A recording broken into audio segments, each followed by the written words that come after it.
Aggie, written by Jean Harding and read by Claudette Evans.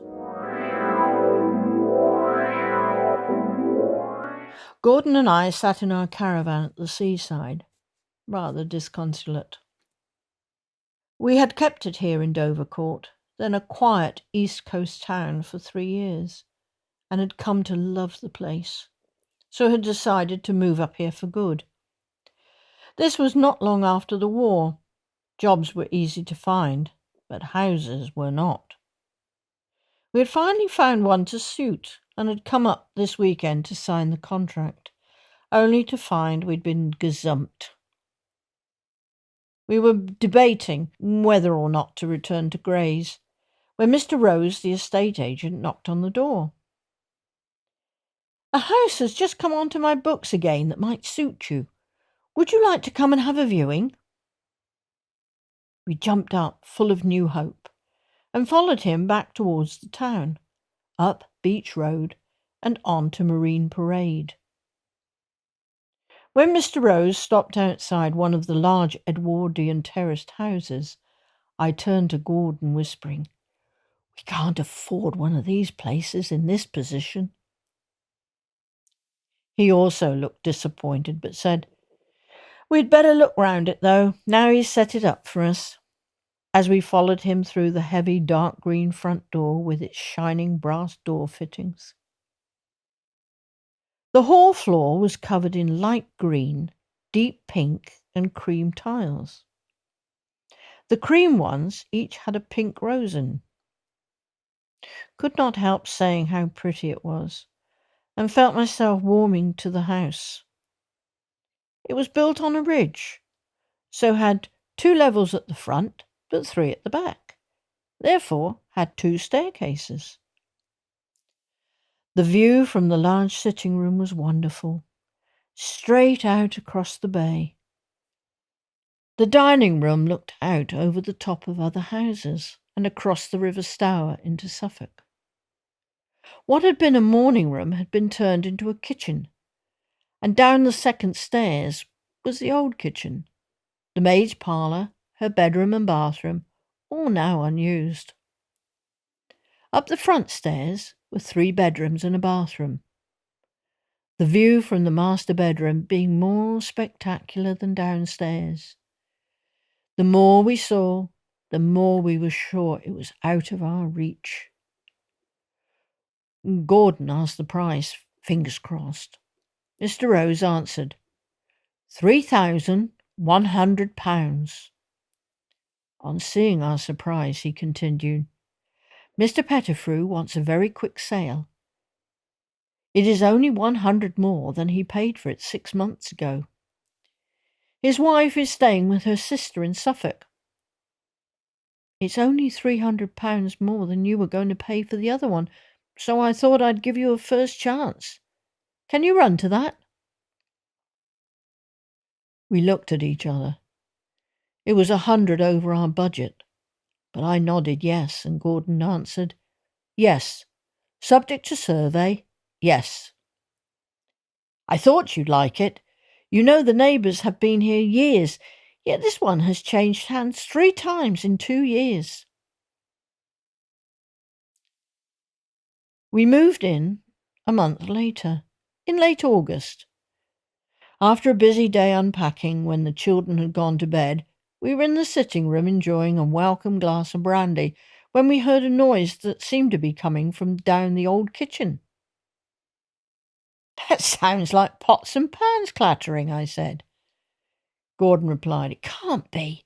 There's nothing down there." We went down the stairs, but there was nothing to be seen or heard.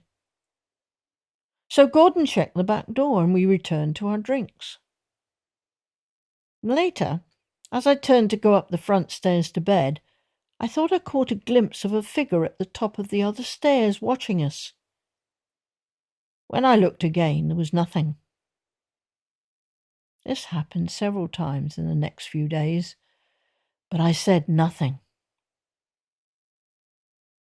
We all enjoyed being able to slip down Beach Road for a swim each day, and life soon began to run around the tides, Life was good.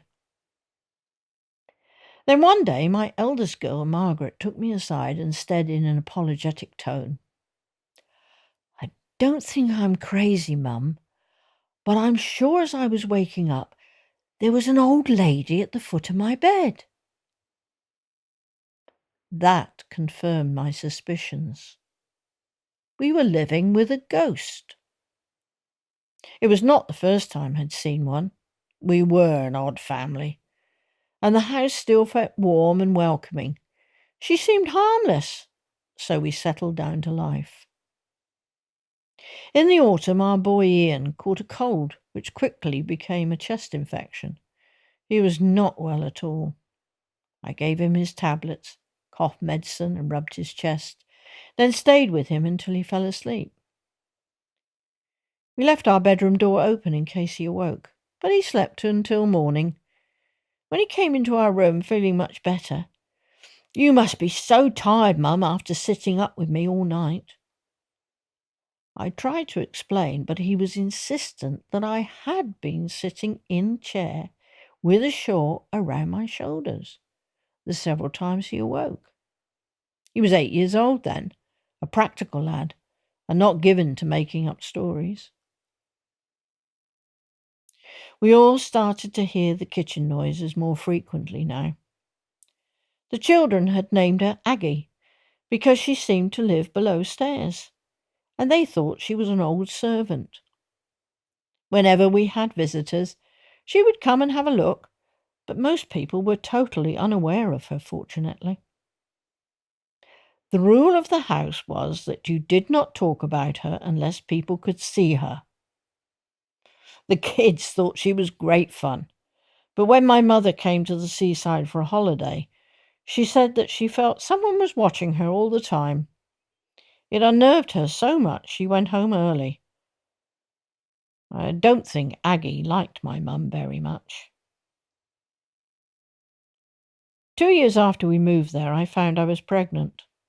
I was 40, so it was an unexpected but pleasant surprise. We decided to move the kitchen back downstairs to give us an extra bedroom on the middle floor for Margaret. It would be close to the cloakroom toilet, so it was feasible. Then the baby would be next to us upstairs. In the old kitchen, the fireplace had been boarded up, and one of the first jobs was to remove this. To our amazement, the kitchener was still there, complete with the ashes. It took 2 evenings to remove it and clean up. The next day, Margaret and I were in the upstairs kitchen when we heard the pots and pans again, louder than usual, so we crept quietly down the stairs. Halfway down, we could see over the banister, and there was Aggie, bending over the now non-existent stove, shifting pans around. She was 3/4 towards us, so we could see grey hair in a bun, a fairly prominent nose, long dark skirts and a white apron, but she seemed half transparent. I glanced up at Margaret, but when I looked back, Aggie was not there anymore. We told Gordon when he got home from work, and he laughed. "It's nice to know what she looked like. She must have lived here in the early days of the house by the dress you describe." The next time she was around was the day I brought the twin girls home. This we discovered a fortnight before they were born. I had put them in the cot after feeding and gone to the bathroom with the soiled nappies. When I returned, there was Aggie bending over the cot. She turned towards me and smiled, then faded. By the time the babies needed to go in separate cots, we had completed the renovation of downstairs, and the great day came when we moved all the food into the old walk-in pantry with its marble shelving. We had kept the old open English dresser, and it was filled with new everyday china.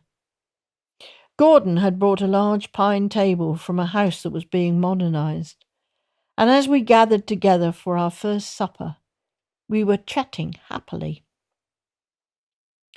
Ian was laying the table and laid an extra place.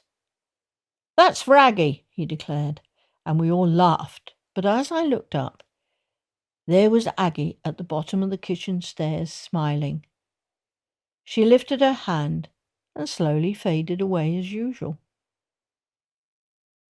That was the last time we ever saw or heard our ghost.